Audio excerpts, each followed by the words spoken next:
The 1966 Nigerian coup remains one of the most misunderstood events in our history.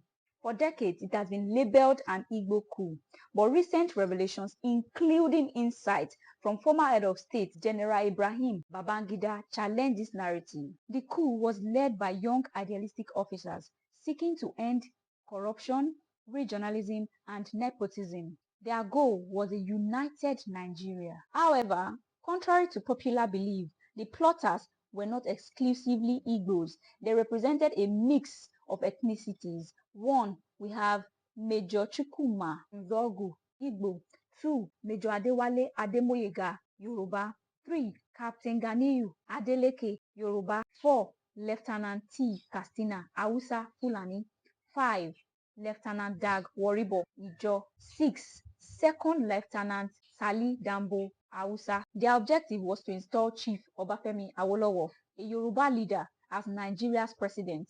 Awolowo was seen as a unifying figure who could fix the country's deep-rooted issues, a move that contradicts the claim that it was an Igbo coup. Major Kaduna Nzogu was more Hausa than Igbo. Major Kaduna Nzogu, the face of the coup, was Igbo by birth but Hausa by culture. Raised in Kaduna, fluent in Hausa, and deeply integrated into northern society, Nzogu's motives were not ethnic but nationalistic. The coup's bloody aftermath resulted in the deaths of key figures like Sir Ahmadu Bello and Sir Abubakar Tafawa Balewa. However, Igbo officers were not spared either. Lieutenant Ko Otto Unogbe, an Igbo officer who was murdered by his own comrades for being seen as a threat to revolution. The failure of the coup led to a state-sponsored propaganda campaign that labeled it as an Igbo conspiracy. This false narrative fueled anti-Igbo pogroms in the north, where thousands of innocent Igbo civilians were massacred. Why does this matter today? It matters because the wounds of 1966 still haunt the Igbo people till date.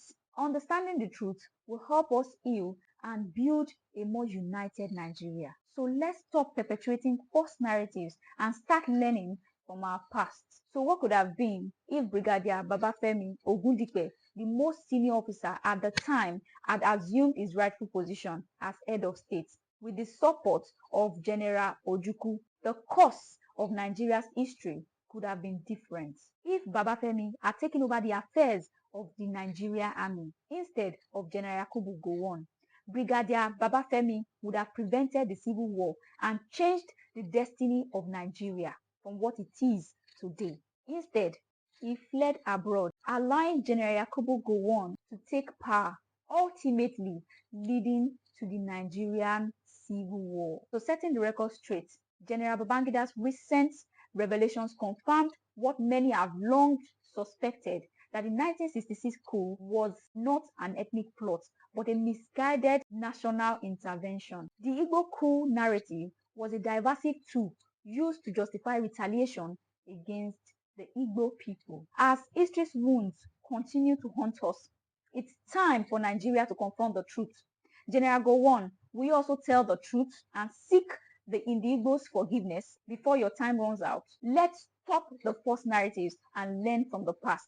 The 1966 coup wasn't an Igbo coup, but it was a Nigerian coup led by Nigerians and for Nigeria.